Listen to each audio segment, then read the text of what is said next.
Welcome back to another jolly episode of Legally Judgy. I'm Alexa. And I'm Nicole. Oh, that was jolly. That was very jolly. Thank you. Proud of you for that one. Okay, I want to be the Black Bulletin Board reader today. Okay. So Black Bulletin reader? We talked about this from last the church. week from the church. Come on, keep up. Okay. So we've got our Patreon where we've got uncut episodes. We've got our community hub that's got some behind the scenes footage, some polls, some just ways to engage with your two favorite people ever. Mm-hmm. And then we've got minisodes. So if you don't get enough from our long episodes of an hour's worth of our voices, you can get little snippets of some funny legal stories that will keep you on your toes. And you should definitely want that. Yeah. They're so sign fun. up for our Patreon. Now. Whoa. Jinx, you owe me a soda. Okay. So while we're talking about Patreon, shout out to our new patron, Liza. Lisa. Okay. Yeah, rewind that. No, it's fine. It's Aunt Lisa. She knows. Okay. Shout out to Aunt Lisa. Sorry, Aunt Lisa. Aunt Lisa G. One of my favorite aunties in the world.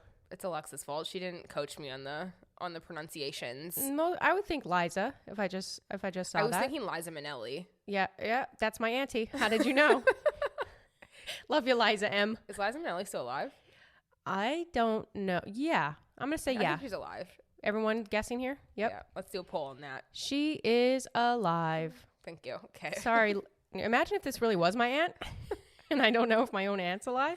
Well, welcome Aunt Lisa to our Patreon. Woo-hoo. Everybody else, please join so you can meet Aunt Lisa and the rest of our fun patrons. Aunt Lisa's a good time, man. Yeah. She's going to be running in that Patreon forum, so get in there. Your family's a good time. They really are. We have our topic of the day today. We're talking about Trevor Noah. I love him. You love Trevor Noah? I do like Trevor. Big fan? Comedic or person or... You watch his stand-up? I'm a comedic fan of his. I have not watched his stand-up. I've obviously watched The Daily Show, which I think he's quite funny on. Mm-hmm. I don't watch them all. I'm not that committed because I don't want to hear about politics quite that often. I think sometimes you need a little break, even if it is funny. Mm-hmm. I also think he's a good-looking man, right? Like he's not. Yeah. He's no Jason Momoa. He's no Charlie Hunnam. You know what I mean? But like Hunnam.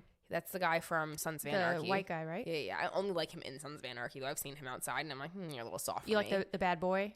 Yes. On the motorcycle? So Trevor Noah is obviously not a bad boy, right? No, he's far from, I would think. He's so clean cut. Like a teddy bear. Yeah. But like, he's like good looking in the sense that he's a good guy, you know what I mean? Yeah. Like, you could take him home to the family. Okay. He's the man you bring home to mom. Yeah, he's like, I'm done having my hoe years. Like, I'm going to pick this guy. Trevor Noah. I can't imagine, because you're right. I do think of him as being such a teddy bear. I can't imagine him being a hoe. No. But he probably was. Why not? Or is. I don't know. I mean, he's got a lot of options. Hopefully not now. for Minka's sake. Yeah. Yeah, I like him too, for what it's worth. I think he's funny. I actually didn't think he was very funny stand-up wise until I saw him live. Mm-hmm. And when I was there, I just remember laughing so much. And it was funny because the show we went to was a taping for his Netflix special. Okay. And so it came out like quite some time after that, to the point that I could watch it and kind of forget what the jokes were and get ready to laugh again.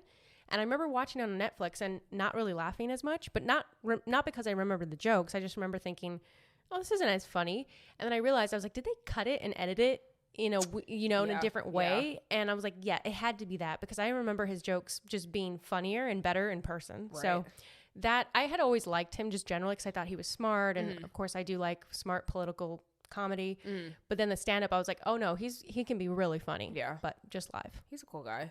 Anyway, we're talking about Trevor. So he barely survived. That's probably a little dramatic. A couple surgeries. Basically had a surgery, and he was not pleased with how it went. No. So we got to get into it. We got to talk about it. Trevor's trying to get his day in court. To be fair, he's in a lot of pain, allegedly. Allegedly. All right, let's break it down. You want to tell us a little bit about Trevi? Sure, why not? So Trevor is a South African comedian, TV host, and political commentator. He's currently the host of The Daily Show on Comedy Central. And so, not so fun fact, Trevor was actually born in South Africa during apartheid, so his parents' interracial relationship was illegal at that time. Luckily, it was decriminalized a year later, and it seems like his parents really kind of, found some workarounds in the system so he could go to good schools, and, he had a, pretty good upbringing, so it all worked out, but, Not everyone's story. Not a great way to be born. Right. Not great for the parents. Into but good apartheid. For them. Right. Very brave of them. Good job. And so Trevor starts performing at a really young age. Some highlights: he had a small role on a soap opera when he was just 18 years old. He hosted his own radio show and even went on to host other types of shows, including dating shows, game shows, award shows, and even a gossip-themed show. We need to check that one out, I think. I would love to know what that is. How do we get one? I want a gossip theme. I love gossip. What does that even mean? Yeah, what does a gossip theme show even mean? I mean, I guess that's what we're doing now. This is a gossip theme show. We're not gossiping. This is based on fact. Yeah, and then and some hot goss. We have like some segments called hot goss. We've hot goss from time to time. We just need to get paid for this hot goss themed show. So remember, everybody, go sign up for our Patreon. Yeah, or Netflix. Give us a hot goss. You're gonna get a lot of more shameless plugs from us over here. Clearly. Anyway, sorry. Go on. So during this period, he also ends up pursuing comedy, and so he performed stand up where he could, and eventually kind of work with other big South African and international comedians. And he even opened for the American comedian Gabriel Iglesias in November 2007, which ultimately all kind of led him up to several kind of successful stand-up specials, obviously including the one that apparently your girl Alexa went to. Yes, ma'am. Well, I feel like, I was reading about him obviously in preparation for this, and he was big for South Africa, right? Because you could be big in the country that you live in, and then it's another thing to get international. So I feel like he was picking up steam, right? Yeah. And he eventually moves to the U.S. in 2011, and then in 2012, he becomes the first South African stand-up to appear on The Tonight Show with Jay Leno, who was, of course, the host at the time, which is huge. I mean, Jay Leno in the comedy sphere, personally, not a huge fan, but I could appreciate him, right? Huge, yeah. He's not like my kind of humor. Some of his stuff, it's kind of like dad jokes to me. Yeah. But anyway, huge. And then in 2013, he became the first South African comedian to perform on The Late Show with David Letterman. And after this, he continues to secure just a bunch of gigs doing comedy on various platforms, including Comedy Central and BBC. And then he goes on to become a recurring contributor on The Daily Show with Jon Stewart. And then in 2015, Jon Stewart announces that Trevor is going to succeed him as the host of that show starting in the fall of 2015. It was really like the passing of the torch from one of my crushes to another. Oh, yeah. You're Jon Stewart's a crush? Jon Stewart fan. Really? Yeah, I don't know why. What? Yeah. Maybe it was the salt and pepper hair. He was a good looking guy. I mean, he still is, but I remember, you know how I knew him? Do you remember Big Daddy? Yes, duh. What? Come on. That's like a childhood movie, super nostalgic. But I remember him being in that, and I remember thinking he was good looking in that movie, actually, because I didn't really know. I don't know how old we were when that came out, but I was pretty young. Like 10. So I didn't really know who Jon Stewart was outside of Adam Sandler movies. Yeah. But anyway, sorry. I have to say here, I remember people being pretty shocked that it was Trevor, because at this point, he had only appeared on the show 3 times. So he was hired as recurring, but he had just gotten hired. Yeah. So I think a lot of people were like, whoa, who is this guy? But you presume, right, he had been doing some behind-the-scenes stuff, maybe helping with joke writing for John. Yes. And obviously he had been a bunch of specials and things, so I'm sure it wasn't just he came on 3 times and it was a one and done. He'd been in the space for a while. And let me just say, I do think it was good that they got some melanin on these late night Don't mind it. shows, right? Yes. Because late night, I mean, comedy in general has been dominated by white men. Mm-hmm. And then especially late night white men. Yep. Who else? Who else is in the late night sphere? 10 Jims right now. 10 Jimmies. Jimmys, yes, exactly. And of course, his glow up didn't come without criticism. Shocking, especially for a comedian. So after he gets the role, people start, of course, especially on Twitter, going down his Twitter feed and finding old jokes that just do not age well. And it's worth noting at this point, right? He gets hired in 2015. He'd been active on Twitter since 2009. So you have 6 years of joke writing. And a lot of people started pointing out some offensive jokes he made, especially toward women, and ones that they said were anti-Semitic. Noah ends up responding by tweeting, "To reduce my views to a handful of jokes that didn't land is not a true reflection of my character, nor my evolution as a comedian." Okay. And then Comedy Central, of course, back him up, because there's no way that they appointed him without vetting him too. Right. I'd be very shocked if they were like, "Oh, we had no idea." So they say it's pretty much the same thing. And a couple prominent voices within the communities that, were offended come out in support of him too. This happens, right? So some women are going to be like, "It's fine." And then some people from the Jewish community are going to be like, "It's not a big deal." It doesn't belittle it, because, comedy is just... You never know. Subjective. Yeah, it's subjective. So subjective. But anyway, the general consensus was, at least for the pro Trevor Noah camp, was, hey, things were taken out of context. That's not really who he is as a comedian as a whole, right? These comedians are making jokes all of the time. Right. So I think their point was, out of all the jokes he makes, this is like not even 1%, 1% of the types of jokes he makes. And I also feel like, we've talked about this on the Pete Davidson episode a little bit, but I feel like comedians almost feel the need to push boundaries in society, right? Taboo topics especially. And to your point, some topics are going to be, they are subjective, and some people are going to be offended by them and some people are not. So anyway, I obviously am still a fan of him. Love the comedians. I do like, not all of them, That's but I do like comedians. And despite all this happening at the time, his debut pretty much got positive reviews overall. And clearly he's done amazingly well, because he's been on crushing it air ever since. So he's going on his 7th year. And worth noting here that in 2017, Comedy Central extended his contract through 2022. So that means this year.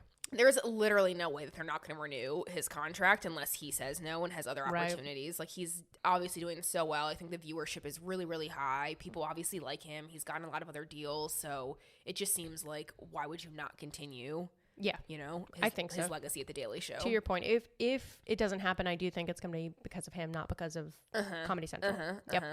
And I mean, since getting this massive gig, obviously, with Comedy Central, he's written a book about his life, which is called Born a Crime, which I absolutely loved. And it is a New York Times bestseller. Oh, I need to borrow it from you. That's right. Did you bring it? I forgot. I'm sorry. Next time. I have to put reminders in my calendar. It's okay. But so the book did so well that they might even make a movie based on the story with Lupita Nyong'o, who would play his mom, which I think is amazing because I love her. That'd be so cool. Yeah, and he's also done stand-up specials with Comedy Central and Netflix, and he's got a first look at Viacom. Ding, ding, ding, ding. We got a little fun fact. Tell the people what the first look is. It's a fun fact. Yeah, for anybody who's interested in the entertainment world, which obviously is our specialty, if you ever hear things like first looks or overalls, essentially that means that a studio gets some sort of exclusive right with that person. So in this case, a first look means that Viacom wants a first look at anything Trevor is interested in doing creatively. So let's say he has an idea for a show and it's about a donut shop. So that means he has to show Viacom that idea. And if Viacom says, yes, let's make it, great. If they say, no, thank you, that usually means he can go what we call shop it around town. So he can go take it to Netflix and Hulu and Apple and Amazon or whoever, right? So basically it's a big deal because you get a fixed amount of money every single year, even if you don't produce anything. And if you do produce something, you make money on top of it specific to whatever you produce, whether it's a movie or TV show. Love that for him. Okay, I'm done with my fun fact. He's living his best life. He is also reportedly working on launching his own production and distribution company called Day Zero Productions. And then last but certainly not least, he hosted the 2021 Grammys and is coming back to host again this year. That's a big whenever deal. they happen because they got delayed / postponed. So, but I feel like that's a good sign for people to host such. Once you host the big ones, yes, yeah, right. Emmys, Grammys, Oscars. That's a big deal. It was also successful for him, too, because remember Kevin Hart was supposed to host... Oh, yeah. You're right. ...the Golden Globes or something, and then ended up stepping down because people had kind of, dug into his past and his old jokes and really took issue. So I definitely feel... I was kind of nervous to see if Trevor was going to get to go through with it because, the interwebs, man. Then get you every time. They will get you. Especially the comedians. This is what we talk about, right? It's interesting to see also how society shifts with the jokes. Like some things maybe that are not appropriate 10 years ago, maybe we've loosened up a bit and vice versa. So I think it helps, right, too, that most of Trevor's are political. And now, so, especially, yeah, especially with the Daily Show. Like it's less pointed at like a group of people. I guess conservatives. Well, yeah. if you're not, if you're a Trumper, that's not like a characteristic that you can't change about yourself, such as being Trumpers. a woman or being LGBTQ or whatever the case is. So correct. You're right. I find it more defensible. You're right. Okay, so obviously Trevor has been incredibly successful, but of course, one cannot be this rich without a few legal issues along the way. We should note this is actually not one of our standard legal issues that we bring to you because a lot of things, it's definitely been a lot of contract stuff, right, so far? Yeah, I would say that. I mean, we've never had a medical malpractice lawsuit. No, so it's definitely different in this that is way. different for us. This is exciting. It's exciting for us. Let's get into it. Let's. So just last month in December of 2021, Trevor filed a lawsuit against a New York City hospital called the Hospital of Special Surgery. Fun fact, I have received treatment there. I actually enjoyed my experience, but... Wait, what happened? You broke something? No, I didn't break something. So I had to get like a biopsy in my leg. Oh. It was really sad too. It was in the middle of a work day while I was still at the law firm. And I went and got the biopsy and went back to the office and kept working. Oh my God. They did a really good job. Okay. Yeah. I mean, you're alive, so I guess it went well, huh? I feel like you would have died. They had to they basically just numbed my whole leg and cut it open in front of me and were what? Taking out tissues to do the biopsy. Did you ask to look though? You're a weirdo. You're into that. I mean, I was I didn't ask to look. I could have looked away, but you're in this chair where you're basically sitting up over it.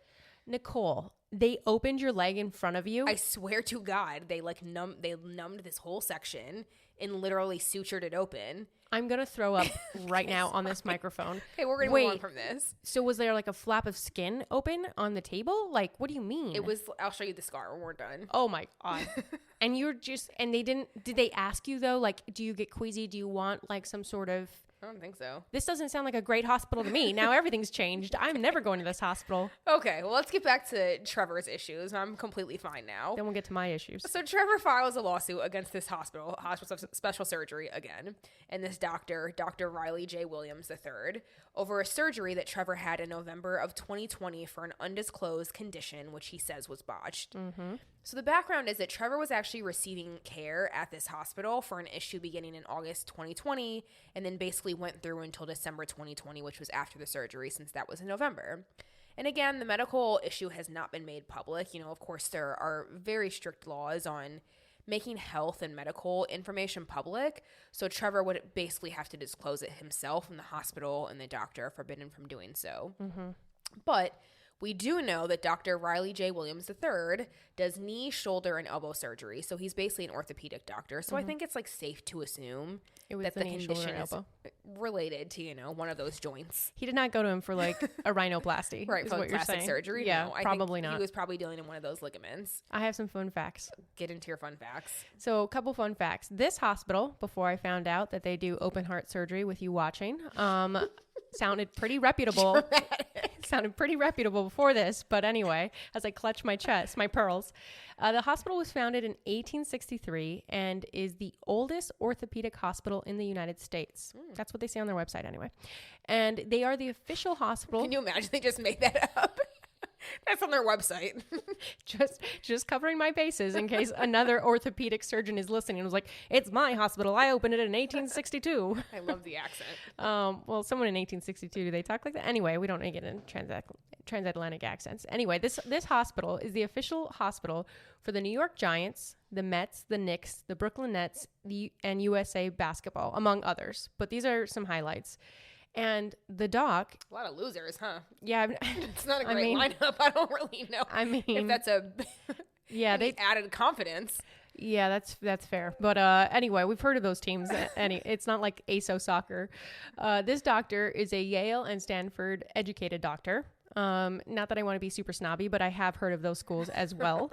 And he also happens to be the medical director and head of orthopedic surgery for the Brooklyn Nets, New York Liberty, and the Red Bull soccer team, and is also a team physician for USA Basketball, which those teams probably impress you even less if, sorry, the Knicks didn't impress you. Yeah. But obviously they're reputable. We've heard of them. They've done some things. Yeah, they've done something. It's not like club sports. Right. You know. It's not like a high school basketball team. And at the junior high level. Yeah. Yeah. Yeah. All right. So Trevor's filing in December claims that the hospital and the doctor were negligent and careless in failing to treat him and care for him in a careful and skillful manner, which basically constitutes professional negligence. Negligence, we've talked about this a couple times before in very different contexts, but negligence is negligence at the end of the day. And that basically, just as a reminder to our judges, it happens when someone has a duty to use a certain level of skill, prudence, care towards somebody else or something else, and they breach that duty by failing to act with reasonable care and that results in avoidable harm. I just said a lot of words. Yep. That was like the legalese version. But think back to, I feel like, where we really dug into this Travis Scott episode, negligence, right? A couple other times we've talked about negligence. Basically, did you act with disregard for someone else's well-being? And then you add the professional aspect to it. Essentially the same thing, but occurs when someone is negligent while providing, in quotes, professional services. So essentially they breached a duty that they owed because of their profession. Yep. So just think legal professionals, lawyers, right? Medical professionals, doctors, nurses, accountants, right? Because you want to depend on an accountant with specialized knowledge, architects, engineers, investment advisors, basically like highly specialized, highly qualified individuals that probably have to go to schooling for a lot longer to do what they do. And, you know, it doesn't mean that just because you were in a trade that you would be professionally negligent if you messed up. So just, I like to think of it as if they messed up, something very, very, very bad could happen. And some, like a couple examples, because I always like examples, like a lawyer who forgets to submit a filing by a deadline and the statute of limitations is up. So that means that basically you can no longer file your claim. That would be very, very bad. Or an architect who violates building codes. You're depending on your architect to know the building codes and not violate them when you're depending on them to build a building, right? All right then. So you put it all together, you have medical malpractice, which is a type of professional negligence that applies to the medical community that results in substandard treatment, and that then results in an injury to a patient. I just said a lot of things. So do you want to help me dig into all of that so I can get a drink of my tequila? Wow, of your tequila. I mean, so to your point, though, basically medical malpractice is a version of professional negligence. It basically means that doctors are so highly specialized and so highly trained that when they go wrong, really messed up, fucked up things happen to their patients. And that's legalese for it. That is the legal, and the statute says fucked up. Fucked up some shit. Trevor is basically saying that medical malpractice took place here. And so, again, professional negligence could result from like a careless error during surgery or during a treatment or during a diagnosis. So there's like a number of arenas in which this could actually happen as a doctor or even as a nurse. Right, steps along the way, you're saying. Because like you can misdiagnose somebody, and that could lead to a lot of bad things. Or, you misdiagnose, then they get the wrong surgery, the wrong treatment, or you diagnose correctly and do the wrong surgery. Like, we've seen reports, right, about like people going in for surgery for one leg and then coming out and like the opposite leg is operated on. I once remember hearing about a woman who had some surgery on her abdomen and they left a towel in her abdomen. Remember that one? Remember that one. Or they leave like a scalpel in there or something like that. That is professional negligence. Yeah. Okay. Yeah. So as a result of that injury, the patient suffers, economic and or non-economic losses. And so it's worth noting that this is actually one of the most common types of negligence and personal injury claims because obviously people go to the doctors or even the dentist all the time. Yep. And so some common damages are pain and suffering, emotional trauma, psychological harm, lost wages, because of course you might not be able to work, lost earning capacity, same kind of, thought, diminished quality of life, future medical care, therapy, rehab that are being required and obviously have costs resulting, and the list kind of goes on. And so keep in mind that receiving poor service or not getting like the best outcome possible from a professional or even a doctor does not mean that it rises to the level of professional negligence. A plaintiff basically has to show that there was an actual breach of their duty of care and that there was, again, this harm that comes out of it. And so because of that, negligence cases are super fact specific and usually require hiring expert witnesses to testify about what constitutes proper care and, what the duties were and how, like, what the issue was and how the injury could have been avoided and all of these, like, very fact-specific questions. Yeah, the one that comes to mind, at least, because obviously we're lawyers and I think about this a lot, is that people want to sue their lawyer if they don't win their case. Yes. Right? In court. Like, just because you lost the case doesn't mean your lawyer was negligent. I mean, if they were, they were. But usually, like, they just got out-argued or the jury didn't agree with your set of the facts. So, exactly. Yeah. Exactly. So here, because Trevor is basically claiming that there's medical malpractice, he will have to prove that the hospital and the doctor breached their duty and their standard of care and that it caused the injuries that he's now suing over. So I think it's worth, kind of getting into some of the specific allegations that he's got. We gotta. Want to go? Sure. I'll tag myself in. You're it. Duck, duck, goose. Goose. So specifically here, Trevor alleges that the hospital and the doctor basically failed to do a bunch of things. So let's get into it. They failed to adequately inform him of the risks, hazards, and alternatives. He says that he would have refused treatment if he knew what was going to happen as a result of receiving the treatment, the surgery, right?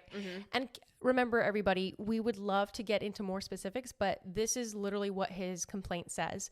It's kind of general. And I imagine it's a knee. It feels like this is a knee. It's a knee issue. Yeah. Yeah. Knee affects a lot of things on the body. Walking, Who standing, cares about an elbow? moving. I mean, I like my elbow, but yeah, I think I'd care about my knee more. If someone was like, "Should I break your elbow or your knee?" I'm like, those are not great choices. But I guess first. the elbow. Break at least the I can elbow. walk on my knees after that. So let's just assume it's a knee. Okay. Oh wow. Okay. So anyway, so he says you didn't inform me, and as a result, that they failed to obtain proper and informed consent for treatment, which is required by law. Whenever you go to the doctor, it's a thing, right? Informed consent. Because it's like when you sign the forms, right? You go in and you sign the waivers that basically say, correct. like, you can do XYZ on me today. You can take the x-rays. You can give me a shot, whatever the case may be. Right. So let's take your example of this hypothetical. It's a knee. Okay. Yes. This hypothetical. Is it a hypothetical? It's his knee. You're just going to start this conspiracy theory. All these reports are going to come out. It was his knee. But yeah, if it was his knee, then he's basically saying you didn't tell me that there were alternatives to this. Maybe it's a surgery, right? Yeah. Maybe he could have done physical therapy instead, because sometimes obviously surgeries can complicate things afterward. And let's get back into the legal, because we're not doctors. I'm not going to talk about any more further than that, but it's worth noting here that, you know, like Nicole said, he filed in New York, and in New York, to have a valid cause of action based on a failure to obtain informed consent, the plaintiff/patient who's suing would have to show that, in quotes, a reasonably prudent person in the patient's position would not have undergone that treatment or surgery had they been fully informed and because of the lack of informed consent, right? So basically, again, another fancy way of saying, would a reasonable person have refused treatment? And I think that probably is very, very murky because people are going to be very different depending on their pain tolerances, depending on what the outcome of the surgery or alternative treatments. Lifestyles. Yeah, because like if you're somebody who's super athletic and your knee is fucked up because it's a knee. Correct. You know, you might choose a different treatment than if you're somebody who, you know, realistically is like more sedentary and like maybe doesn't need the same kind of functioning in their knee. And usually I'm guessing with surgeries, maybe it's going to be a harder path, but quicker path versus physical therapy is going to be a longer path, but hey, maybe it won't be as painful. So again, this is what we have to think through. And this statute was an interesting one. I'm not going to get into the details because I think all you judges would get really bored. But I do want to mention that one of the defenses said that basically if it's so obvious that whatever would result from, let's say that here, the surgery, it like anybody with common knowledge would know that, let's say, from a surgery, you're going to have bandages and you're probably going to have to drain yourself and do all that.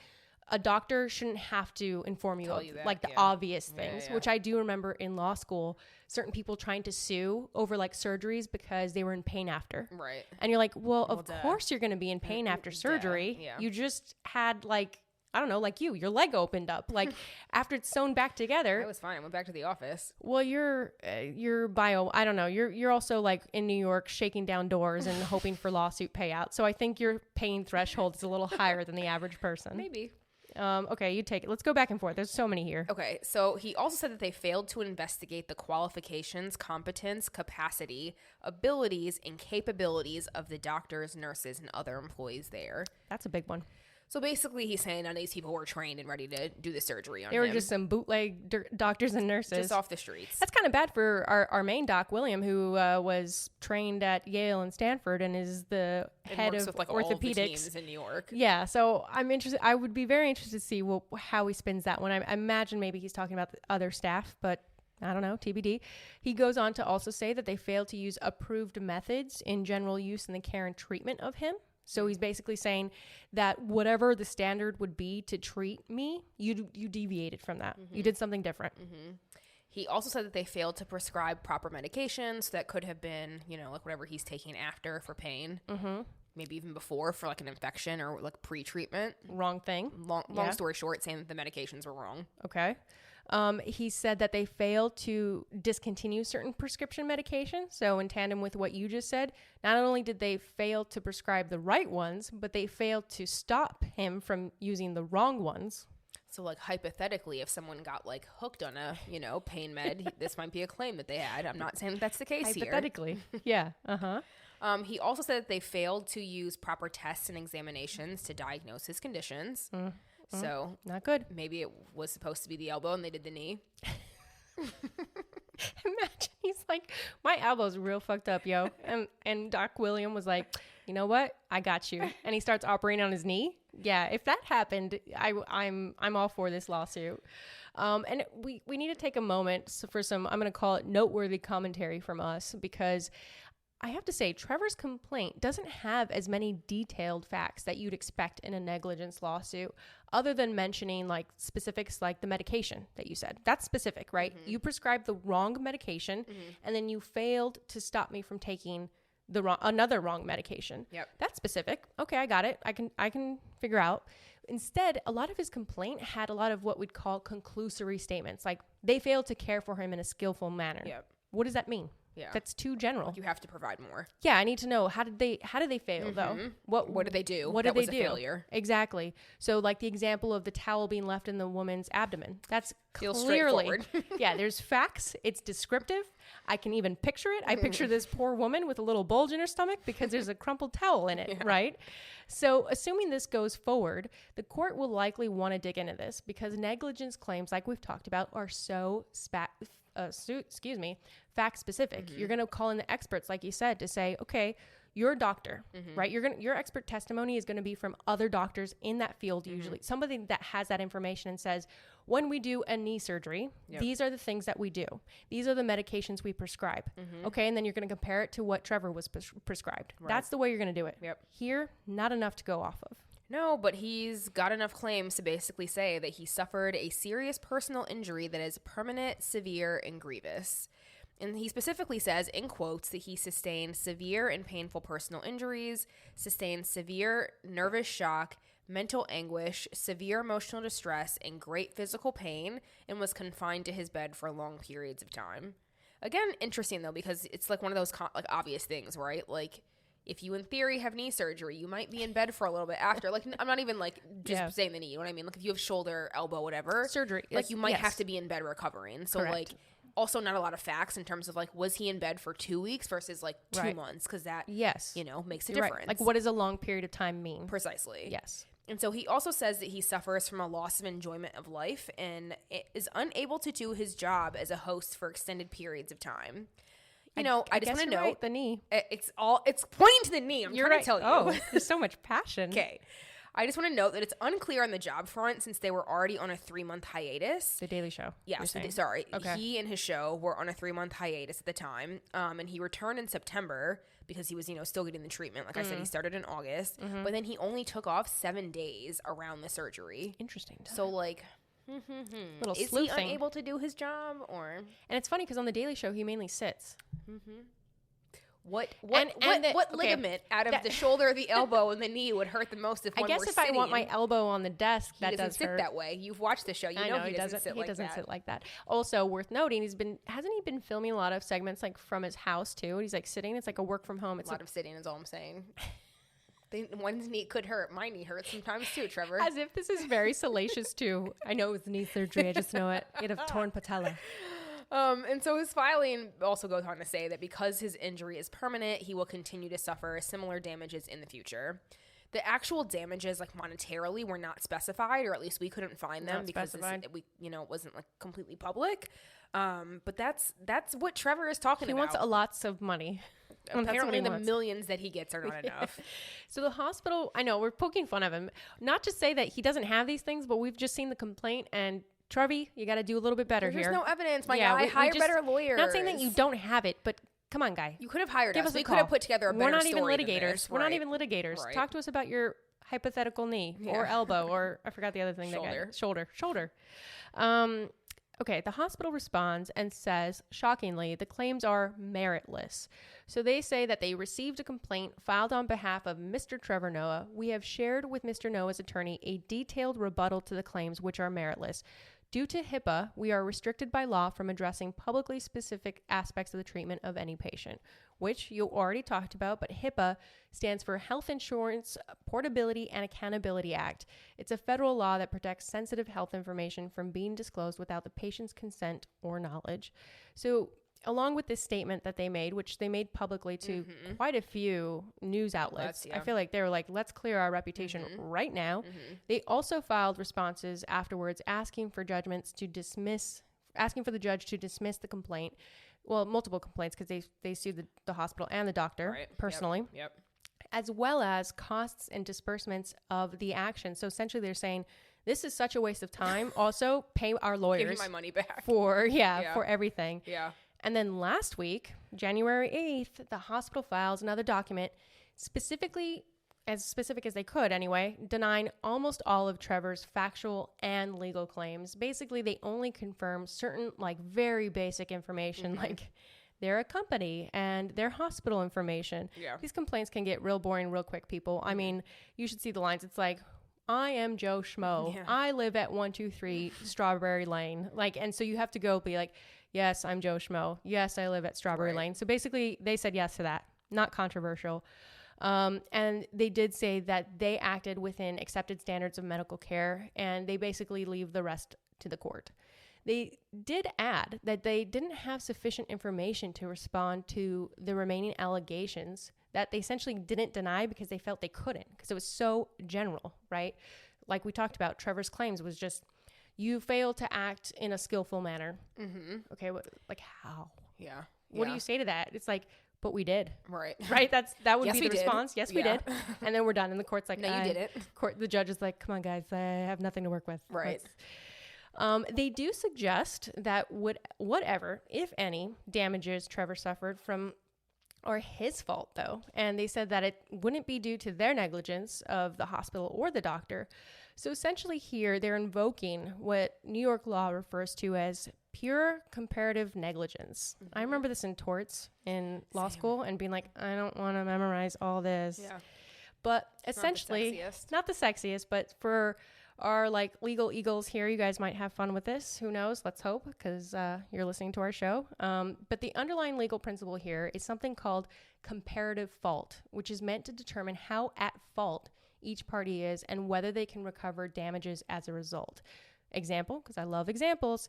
In some states, you can only recover if you are less than 50% at fault for an accident. In other states, you can't recover if you are at fault for even 1% of the damage. So let's say you have 99% of the damage done to you, but you caused 1% of the damage. Sorry, you can't recover. Pretty harsh. Yep. Pretty freaking harsh. So that's not the case with New York, though. Luckily, you're good. So the hospital also claims that Trevor failed to mitigate his damages. I love this. Basically, they're saying that, Trevor, you should have taken better care of yourself. We don't really have many details, shocking, I know, but we think that they're probably claiming, like I said, that he needed a rest for, I don't know, 3 weeks. But like you said, he was off the show for 7 days. Right. So they're going to go, well, you injured yourself further because you didn't take the proper rest and care that we said that you should have, right? I'm tired of talking. Your turn. Okay. So on the damages front, as we mentioned before, we don't really know what Trevor's asking for just yet, but the hospital is basically asking to have any damages that Trevor asks for offset by collateral benefits, remuneration, or compensation that he receives. So just to get a little bit deeper into that, under New York law, in certain instances, plaintiffs can't get double payment for harms. So for instance, they could not get damages from a hospital and a doctor at the same time as an insurance company that would result in double the money that they were asking for. But it depends on the payment. So here they're basically saying that any damages that get awarded by the court to Trevor should be reduced by any insurance proceeds or other money that he gets, because maybe he gets, I don't know, money for sick time from work. I doubt that's the case, but just as an example. Right. And so, they're also trying to basically mitigate the loss and the liability on their end through this damages offsetting. And so Last, and maybe a little bit petty, the hospital and the doctor both say that they weren't properly served with the summons and complaints. And so basically they're asking like to use that as further evidence that maybe this should be thrown out. I feel like everybody always complains about this. Think about Tristan Thompson. He was like, I was in the driveway with my kids, and so they did it wrong. Unless you're Dr. Dre and you got served at your grandma's funeral. Ooh, forgot about Dr. Dre. I'm not. Yeah. And but you're right. And even his didn't get thrown out. So I mean, yeah, right. His didn't get thrown out from a funeral. Really, what this kind of claim is meant to be like, you left a complaint so far away from where I could have possibly received it. You know, like, and there have been instances where people try to get really sneaky about it, right? Not like, oh, it was inconvenient to me. That doesn't count. That's not what we're after on this kind of claim. I think the most interesting part out of this filing that the hospital put in, and the doctor actually, was basically to ask to have Trevor, they asked the court to have Trevor deposed in early February. So as a reminder, deposing somebody either means that they like testify or give evidence under oath in a room with attorneys from both sides, and the lawyers on both sides will be allowed to ask questions about the details of his allegations. So again, this all traces back to like him not providing enough kind of substance in his claims, and so they basically want the court to examine him on all evidence material and necessary for the action. And so in preparation for this deposition, the hospital and the doctor have already filed 71 pages of questions to obtain additional details about all of his allegations. And they say, again, that he was short on specific facts, and they basically like need more to give any real answer to the court. Get ready for that. Sounds like a hoot. 71 pages of questions? That's crazy. It's going to be so boring. I would be so sassy by the end of 71 pages of questions. Yeah. I mean, they're always pretty, I mean, a lot of them are similar too, right? It's just like a variation of a question. For sure. 1000%. You're sitting there for forever.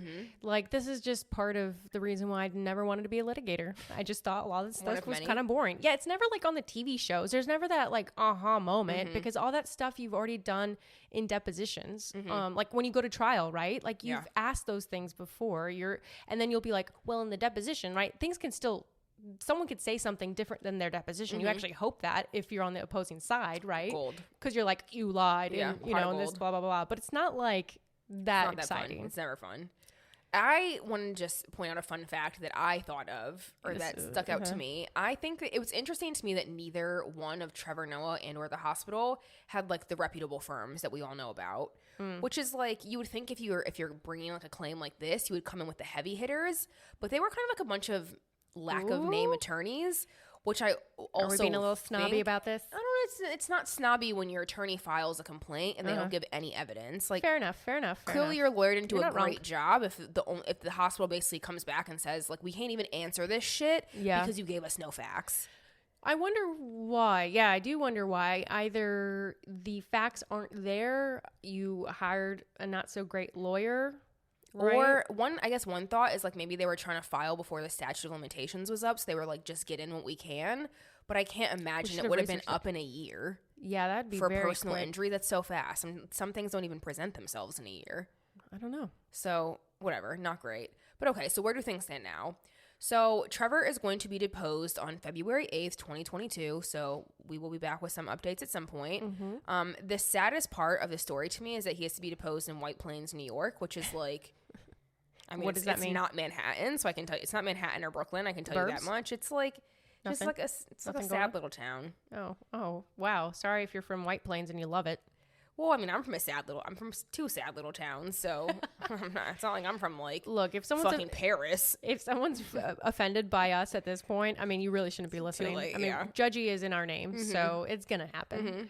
Okay, well, I won't visit White Plains. Thank you for that.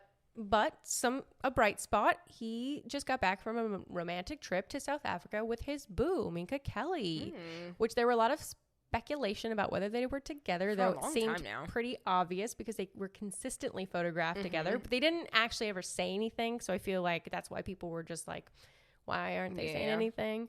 So he actually posted a picture that she was in. It wasn't even like a couple's picture. She was just like, it's not. It was in like a group shots. It was like the first one too. It was like a quarter of her face, and I was like, how could you even tell it's Minka? But obviously it was. She was in the next one, and then she posted one a week later. So another thing, he was sitting. Interesting. Now that you brought up the knee situation. All I'm saying is your girl knows how to do some research. Like his shoulder. And have some theories. If you have shoulder, I picture, you remember Romy and Michelle's high school reunion with the back big brace? shoulder things on, yeah. Remember the back brace, though, that she his had? elbow also looked just fine. He was leaning on the table in one of the pictures. He was also smoking a cigar, so clearly use of the shoulder he's and got the elbow. Dexterity to smoke a cigar. Okay, all right. Did he ever like throw it to the other arm? Then we would have really definitively narrowed it down to the knee. Okay, so summary. What did we just talk about? We talked about medical malpractice, negligence, professional negligence. When professionals mess up, and they mess up pretty bad, and it results in injury. The moral of the story, though, is if you are going to file a negligence lawsuit, get into the facts, or you're going to face 71 pages worth of questions. All right. What advice do you have for our judges? We need some unsolicited advice, my friend. If you are filing a medical malpractice claim on your knee, it's probably not advisable to fly to South Africa. I have questions about how bad your knee feels if you're taking 16-hour trips. Ooh, judgy again. Fair enough. What's yours? I know. What is mine? I don't know. I'm trying to think because you already kind of said it. I feel like vet your lawyers. Like maybe shop around a little bit and get a second opinion the way you would with doctors because this complaint is not good, my dude.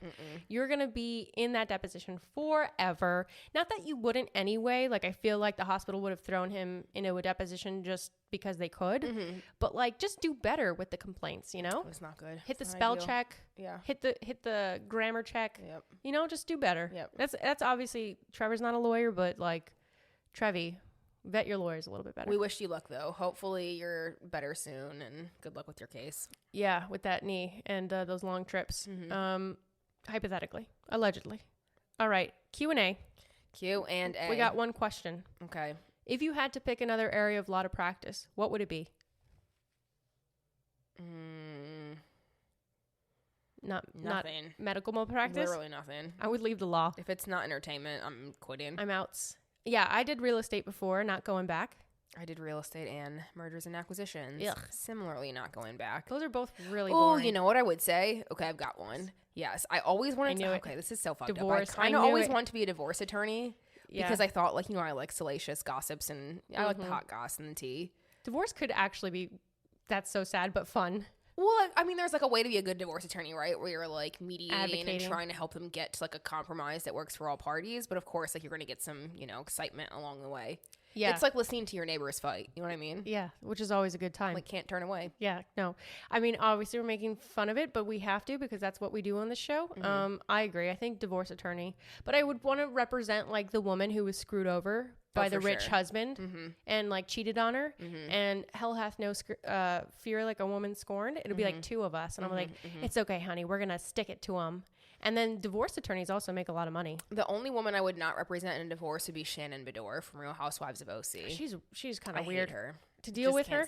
Can't stand her. I'm sorry she was cheated on, but her personality is yikes. She just seems like very Karen and super entitled Karen because she actually had money. So she's definitely one of those people who tried to like go into a store without a mask on and they stopped her and then like called 911. She like and they were like, they're infringing on my civil liberties. Them. Yeah, she's like, they started it after everyone's been pepper sprayed. Yep. She also, my wife was watching Real Housewives of Orange County, by the way, for anybody who doesn't know who she was talking about. That's where she's from. And I looked over and it was like a scene where she was sitting by the pool and her makeup was just not looking great. She was like super orange and yellow and mismatched. So Shannon, if you're listening, rough times. Just look into mixing that foundation a little bit better. Match the skin a little bit better. Yep. Yeah. All right, we're going to move into our exclusive content for our patrons. So if you want to join us further, go sign up for our Patreon because we have some fun stuff there. Bye. Okay, well, that was the fun Patreon-only segment. Sorry if you missed it, but you should not, so go sign up. Tell your friends all about us because we're here. Tell your waiters, tell your Yoda. Delivery men, tell... Yoda, Darth Vader. Both of them. All stuff we just talked about. Tell your doctors. Yeah, tell your doctors. If anybody knows Trevor Noah, please tell him. Tell the lawyers that you're interviewing for your lawsuit. Yeah. Yep, tell everybody. All right, everybody, thanks for tuning in to today's episode of Legally Judgy. We hope you enjoyed listening to us talk as much as we love the sound of our own voices. If you did, please subscribe, rate, and leave us a review. Also, join us on our Patreon for more judgy shits and giggles. Until next time. Bye.